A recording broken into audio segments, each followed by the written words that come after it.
memasukkan sesuatu ke dalam lubang. Nah, ini cukup menarik untuk kita sedikit bahas sedikit.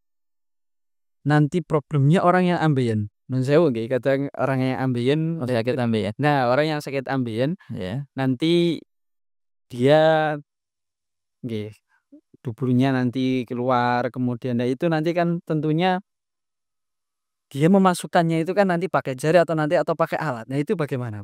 Atau batasan daripada sakit yang kita lakukan atau kita ketahui bersama di dalam kitab fikih, tentunya salafun sholeh di Pondok Pesantren Tanggir ini kita harus terapkan, kita harus sampaikan kepada masyarakat supaya bisa dicerna, dan penyampaiannya itu harus dengan bahasa yang bisa diterima dengan masyarakat. Assalamualaikum warahmatullahi wabarakatuh.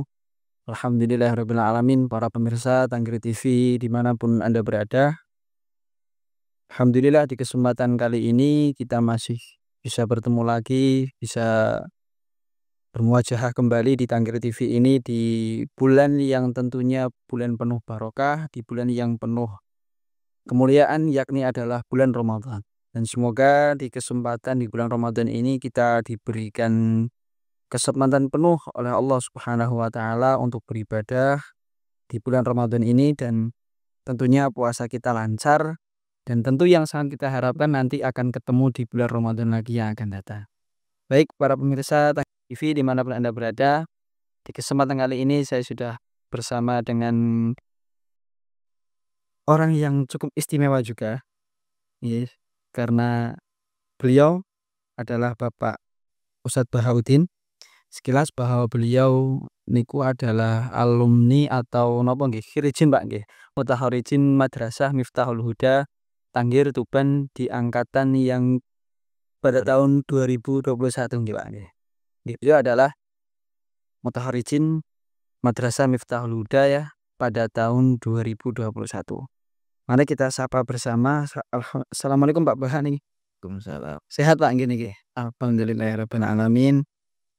Di bulan Ramadan ini kita sakit sinau sareng Pak nggih, niki sakit ngobrol sareng, dan tentunya sebelum kita masuk ke inti pembahasan Pak niki nggih, karena seseorang dalam berpuasa tentu dia harus memahami nanti ilmu-ilmu yang berkaitan dengan puasa, mulai dari nanti syarat wajib, nanti kemudian ada rukun-rukunnya puasa. Dan di kesempatan kali ini Pak niki kita akan belajar bersama, dan nanti tentunya para pemirsa juga akan belajar bersama mengenai tentang hal-hal yang membatalkan puasa Pak. Oke. Nanti ada beberapa poin para pemirsa yang akan kita obrolkan bersama dengan Bapak Ustadz Bahak. Nanti ada ketentuan sakit yang memperbolehkan ia untuk berbuka puasa atau tidak berpuasa. Kemudian nanti ada suntik dan infus. Baik, langsung saja Bapak Bahak niki nggih untuk bisa menjelaskan terlebih dahulu mungkin tentang hal-hal yang bisa membatalkan puasa, agar nanti kita bersama bisa tahu beberapa hal yang membatalkan puasa. Monggo Pak nggih. Terima kasih. Jadi untuk yang pertama ini terkait dengan bulan puasa. Iya. Karena bulan puasa itu adalah hal yang perlu dijaga penting sikon tubuhnya, ataupun apa itu, hal-hal yang perlu disiapkan itu banyak sekali. Jadi bulan puasa itu seperti itu, memang berat, tapi ini kewajiban kita sebagai umat Islam harus melaksanakan hal-hal yang tentunya wajib dilaksanakan ketika bulan puasa. Lah, tentunya banyak sekali rukun-rukun dan juga syarat puasa tersebut. Akan tetapi pada kesempatan kali ini kita akan membahas tentang hal yang membatalkan puasa. Di dalam beberapa kitab kajian fikih itu banyak sekali pendapat-pendapat bahwasannya kalau orang yang sakit itu harus bagaimana, kalau dia itu dalam keadaan sudah tua renta itu bagaimana, dan lain sebagainya. Untuk yang pertama, saya awali dengan membahas tentang suatu perkara yang membatalkan puasa dulu. Nanti ada dua versi. Yang pertama itu dengan disengaja, yang kedua ada yang tidak disengaja. jadi tanpa disengaja. Yang pertama itu dengan disengaja, tentunya sudah umum bagi kita. Yang pertama yaitu makan dan minum. Makan dan minum. Ya, makan dan minum ini juga perlu kita perhatikan. Bukan berarti bahwasanya makan dan minum ketika siang harus kita makan, siang kita minum, itu juga termasuk. Akan tetapi yang paling menjadi titik tekan itu adalah ketika kita masih sahur.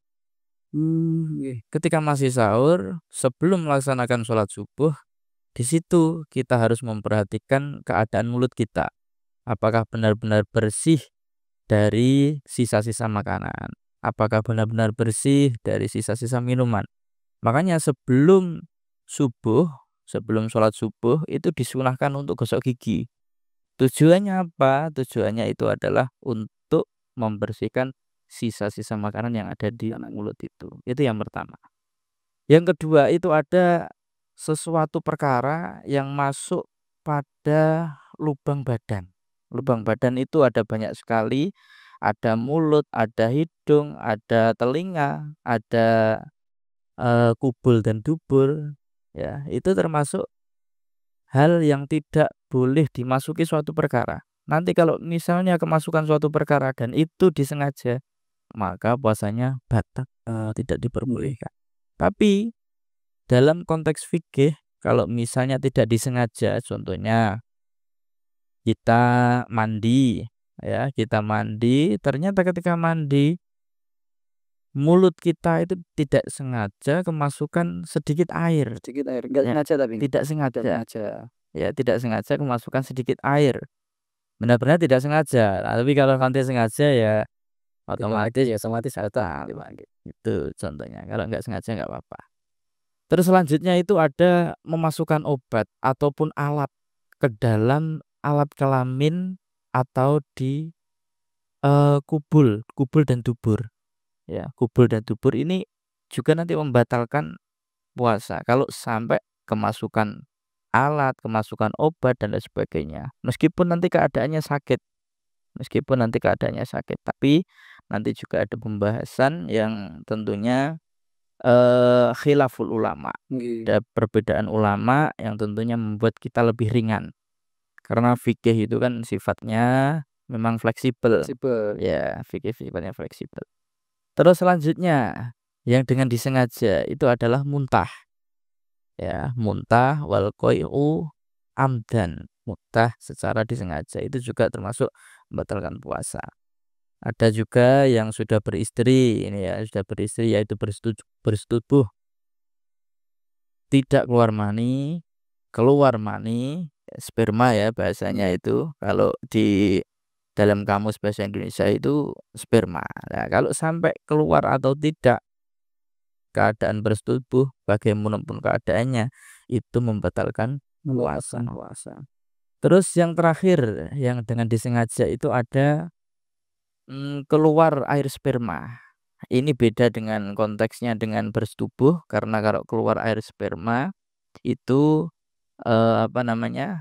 ada nanti jalan lain misalnya pakai tangan atau pakai sabun atau pakai apa itu banyak sekali. Jadi konteksnya memang seperti itu dibuat seperti ini. Memang Nggih. Imam Syafi'i membuatnya konteksnya ada bersetubuh, ada juga keluarnya mani. Jadi keluar mani itu bukan karena bersetubuh saja, tapi ada juga yang selain bersetubuh seperti contoh tadi.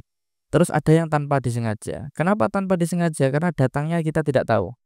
Oh, ngoten. Ini terkhusus untuk laki-laki dan perempuan. Ya, yang laki-laki dan perempuan itu ada gila.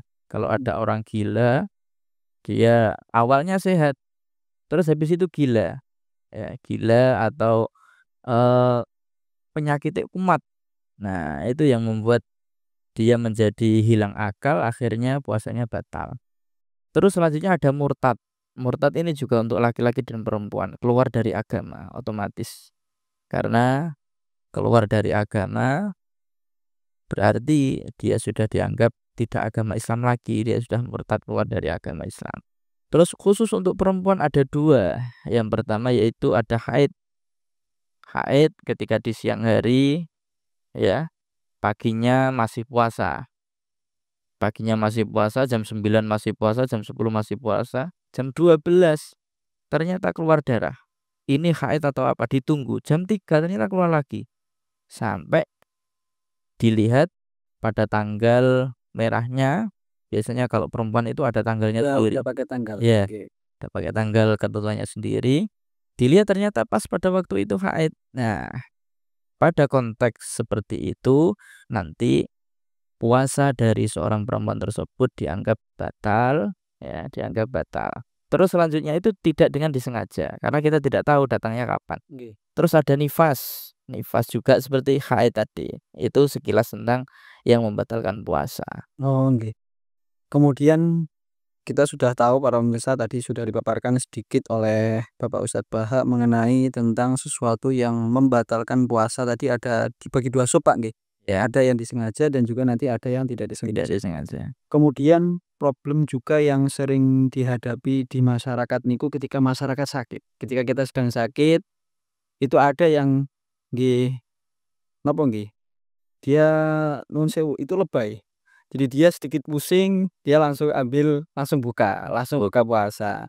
Nah, sebenarnya ketentuan sakit yang bagaimana, batasan-batasan yang sakit yang bagaimana sehingga orang tersebut itu dia diperbolehkan untuk membatalkan puasanya atau bahkan tidak berpuasa.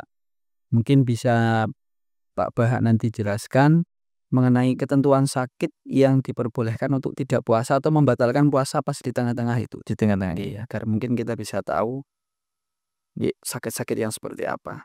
Baik, terima kasih. Untuk selanjutnya yang bisa membatalkan puasa itu salah satunya lagi karena sakit.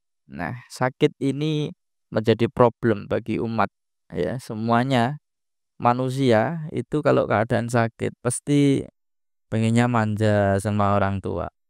Kalau istri pengennya manja sama suami. Sama, Sob.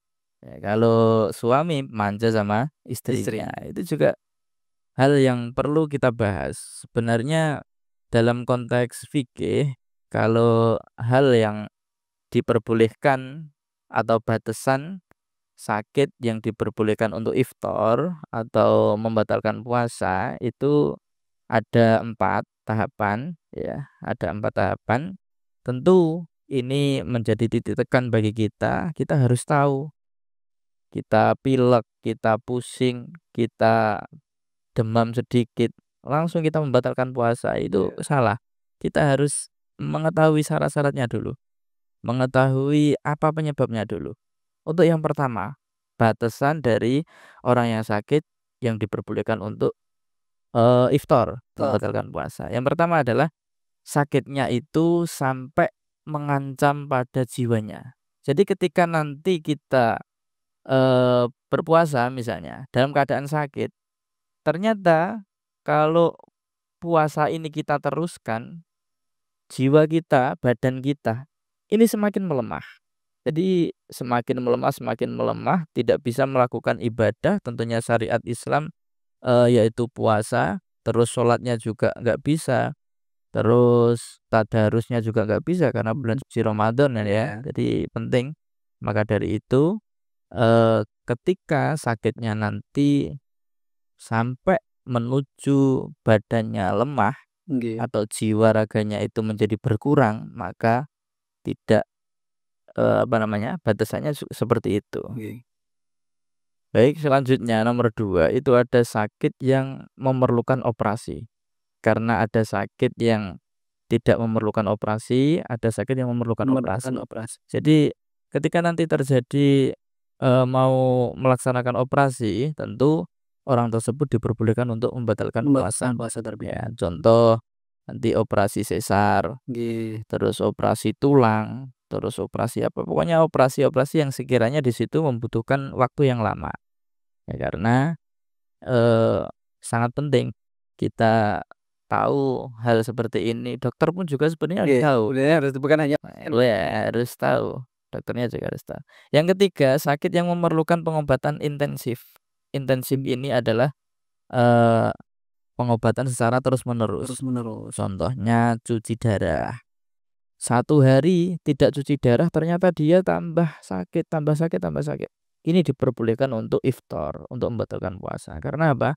Nanti tubuh ketika tidak dikasih darah akan melemah, akan mengancam jiwanya dan akhirnya nanti dapat meninggal dunia dan lain sebagainya.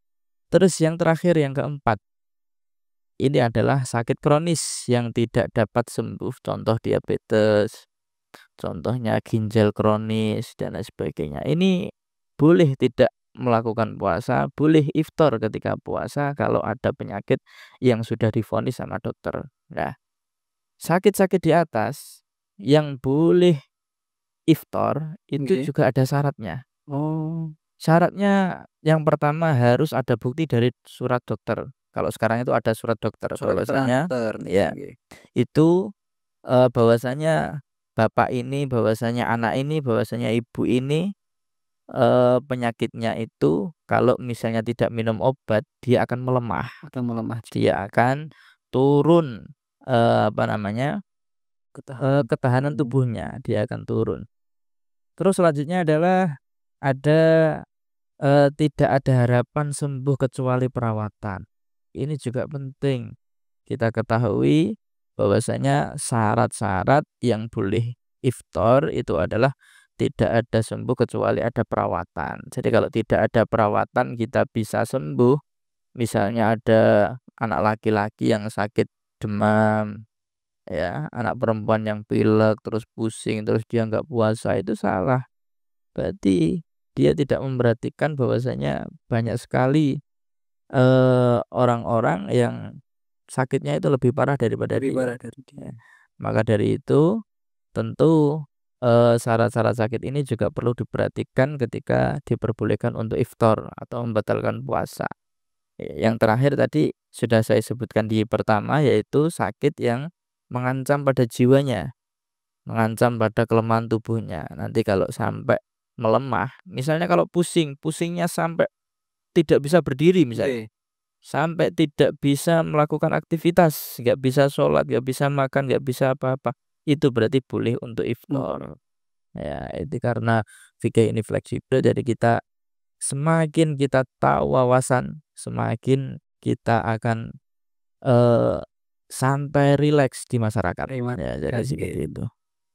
Kemudian kita sudah membahas tadi para pemirsa dengan Pak Baha tentang tadi ketentuan sakit-sakit yang memang diperbolehkan untuk membatalkan puasa atau bahkan nanti tidak puasa, untuk meninggalkan puasa. Kemudian muncul juga problem di masyarakat juga ketika nanti dia sudah dalam posisi perawatan. Dia seorang pasien, dia masih menginginkan untuk berpuasa, tapi dia memang harus dirawat di rumah sakit. Dengan catatan dia nanti akan mengalami suntik, kemudian dia akan mengalami infus. Dan mungkin bisa kita bahas bersama agar juga nanti pemirsa bisa tahu ketentuan infus dan juga nanti suntik. Apakah itu sebenarnya akan puasa atau tidak? Bagi nanti kan mungkin nanti ada sebagian pasien dia menginginkan saya di rumah sakit, di infus, saya tapi ingin tetap puasa. Nah itu gimana dalam menghadapi problem seperti itu? Ya, terima kasih. Jadi banyak sekali problematika yang ada di masyarakat dan juga perkembangan zaman yang semakin maju. Sekarang WA saja itu ada apa itu? Meta AI atau apa itu. Jadi kita ngetik misalnya pengen ganteng ya langsung muncul pakai skincare, pakai ini, pakai ini. Pengen cantik pakai ini, pakai ini. Ditebak oleh ya langsung itu bisa. Ini zaman sekarang. Bahkan besok di kemudian hari kita di dunia ini seperti di surga. Ya, minta apa aja sampai sekarang itu belanja sudah online. Serba online semua. Makanan ada online. Ada GoFood-nya itu. Terus ada Gojek juga. Itu banyak sekali. Jadi seakan-akan di dunia kita dienakkan, tapi besok di akhirat kita mendapatkan tanggungan yang luar biasa. Jadi kembali ke pembahasan. Yang pertama tadi terkait dengan suntik ya. Terkait dengan suntik itu hukum asal daripada suntik tentunya dalam keadaan darurat pastinya. Dalam keadaan darurat itu diperbolehkan. Terkait batal tidaknya puasa itu ada beberapa pendapat. Tadi saya sudah ngutip di dalam kitab Taqrirutus Sadidah. Taqrirutus Sadidah itu kitab yang apa namanya sudah populer ya. Bahasanya juga enak. Saya ambil di situ karena enak bahasanya. Yang pertama itu batal secara mutlak. Batal secara mutlak. Karena apa? Karena ada suatu perkara yang masuk dalam tubuh kita. Itu kalau dalam konteksnya tadi masuk pada hal yang membatalkan puasa yang kedua, Kedua, nggih. yaitu suatu perkara yang masuk dalam tubuh kita. Itu yang pertama, batal secara mutlak, puasanya batal. Yang kedua, tidak batal secara mutlak. Karena apa? Karena suntik itu tidak melalui jalan yang terbuka. Jadi tidak melalui jauh, tidak melalui lubang yang ada di anggota tubuh kita. Contoh, tidak melalui kuping, tidak melalui mulut, tidak melalui hidung, tidak melalui mata, ya, dan tidak melalui kubul dan dubur tentunya. Itu diperbolehkan karena alasannya tadi tidak melewati jalan atau lubang yang sudah ditentukan pada jauh, yang sudah dijelaskan pada bab yang awal. Terus jika suntikan tersebut itu mengandung suplemen tubuh, maka puasanya batal. Suplemen tubuh itu maksudnya bagaimana? Suplemen tubuh itu maksudnya adalah, jadi ada tambahan energi. Setelah disuntik ada tambahan energi sehingga tambah kuat, tambah sehat. Itu puasanya batal, tidak diperbolehkan. Nah, ini otomatis sudah masuk pada pertanyaan yang kedua, yaitu infus tadi. Oh, Ya, karena infus itu adalah jarum yang dimasukkan dalam urat nadi atau apa itu istilahnya dokter ya, dimasukkan. Terus habis itu yang sakit tadi tambah sehat, tambah sehat, tambah sehat, tambah sehat. Itu berarti adalah tambahan suplemen kesehatan, tambahan energi, tambahan gizi untuk yang sakit tadi. Akhirnya jadi sehat.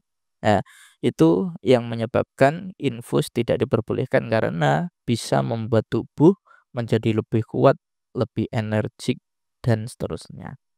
Terus jika tidak mengandung suplemen tubuh, seperti halnya vaksin, Oh, nggih. ya, seperti vaksin atau obat dan lain sebagainya. Nah, itu ada dua bagian lagi. Yang pertama, ketika disuntik melalui pembuluh darah, ya, melalui pembuluh darah, maka batal puasanya.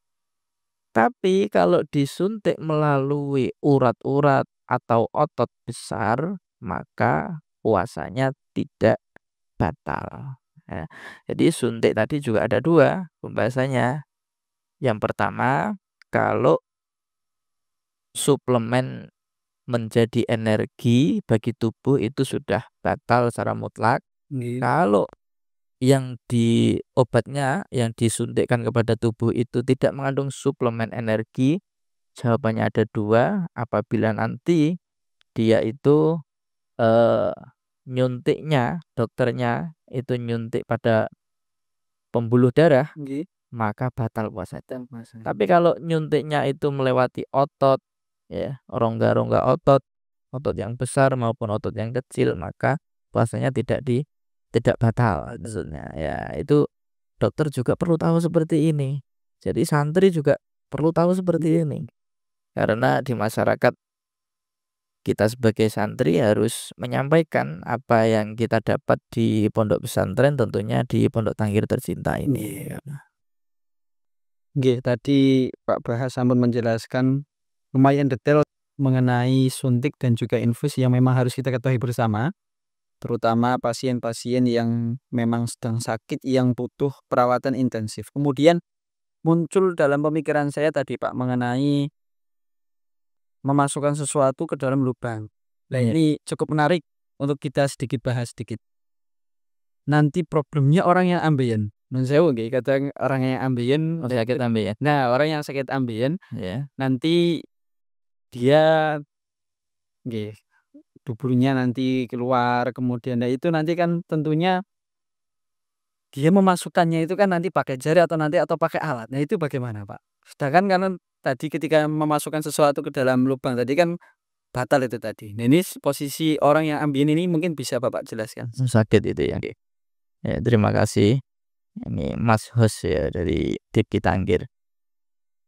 Problem yaitu orang yang terkena penyakit ambeien. Ini juga banyak dan umum di masyarakat Oke, ya. lumayan ya. Jadi Penyakit ambeien. perlu kita kutip pemikirannya juga luar biasa dari host ini. Saya agak terkejut dari pertanyaannya kok sampai ambeien gini.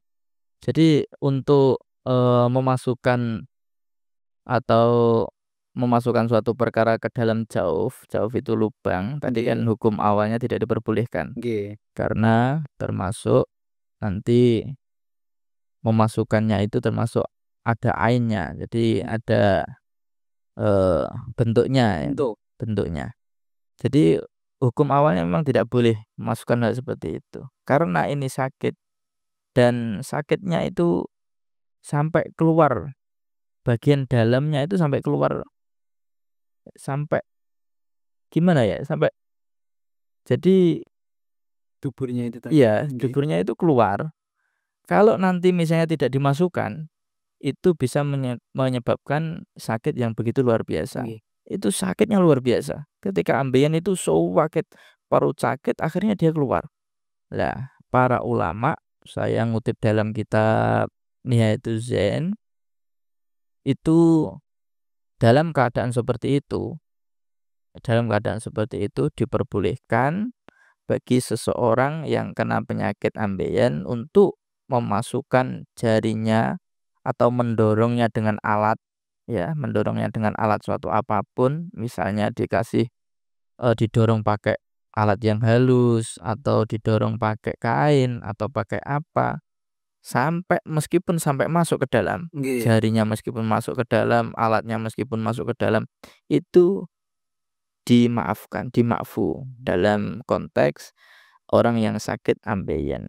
Ya, jadi ini perlu kita ketahui bersama bahwasanya sakit-sakit atau batasan daripada sakit yang kita lakukan atau kita ketahui bersama di dalam kitab fikih, tentunya salafun shaleh di Pondok Pesantren Tanggir ini kita harus terapkan, kita harus sampaikan kepada masyarakat Nggih. supaya bisa dicerna dan penyampaiannya itu harus dengan bahasa yang bisa diterima dengan Bisa diterima masyarakat. oleh Kalau masyarakat. nanti tidak bisa diterima dengan masyarakat, nanti ada kalanya memberontak, terus ada kalanya nanti malah demo, malah diusir dari rumah dan lain sebagainya.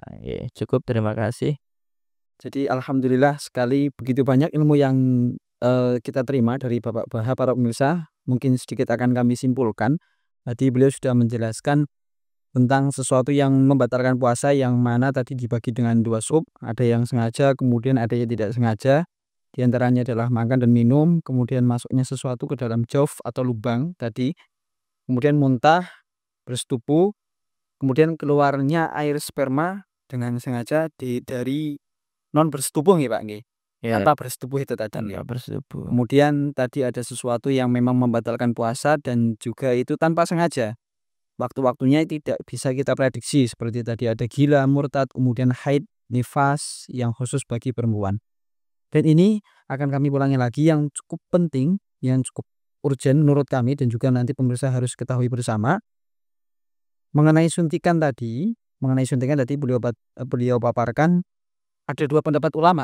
Ada satu pendapat yang mengatakan memang batal mutlak karena memasukkan sesuatu ke dalam napa nggih? Ke dalam Ke dalam tubuh. Ya. Nggih, kemudian ada pendapat ulama yang mengatakan tidak membatalkan karena memang jarum suntik itu nanti masuknya tidak lewat lubang Lubang jauh tadi. lubang jauf tadi. Kemudian untuk suntikan nanti akan dibagi menjadi 2 bagian. Nanti ketika nanti suntikan atau obat suntikannya itu memang suplemen, berupa suplemen, kemudiannya sehingga menambah energi kita yang tadinya lemah kemudian menjadi kuat, maka suntikan yang semacam ini nanti bisa membatalkan puasa. Kemudian ini nanti juga masuk ke dalam infus juga. Kita tinjau bersama bahwasanya infus itu termasuk suplemen kemudian yang membangkitkan energi kita yang tadinya lemah menjadi kuat. Nah, kemudian nanti ada suntikan yang sifatnya tidak berupa suplemen yang menguatkan energi seperti vaksin penyakit yang memang yang kemarin sedikit viral, Pak, nggih, ada corona yang cukup lama itu tadi. Itu memang nanti terbagi menjadi 2 lagi. ketika suntikan yang tidak berupa suplemen yang menguatkan energi kita seperti tadi suntikan vaksin, ketika nanti proses suntiknya lewat pembuluh darah maka batal. Kemudian ketika nanti vaksin atau suntikan itu nanti tidak lewat pembuluh darah seperti hanya otot besar maupun otot kecil, maka tidak membatalkan puasa. Itu tadi kesimpulan yang dipaparkan oleh Bapak Ustadz Bahar. Terima kasih Pak waktunya. Para pemirsa, alhamdulillah pembahasan kita mengenai sesuatu yang membatalkan puasa dan nanti ada kaitan-kaitannya dengan sesuatu yang membatalkan puasa telah selesai. Semoga pertemuan ini bisa bermanfaat dan juga tentu di Ramadan kali ini semoga kita selalu diberikan kesehatan oleh Allah untuk selesai di bulan Ramadan ini dan tentunya menjumpai Ramadan yang akan datang. Amin ya. Terima kasih para pemirsa dimanapun Anda berada. Itu dari kami, kurang lebihnya mohon maaf. Wassalamualaikum warahmatullahi wabarakatuh. Waalaikumsalam.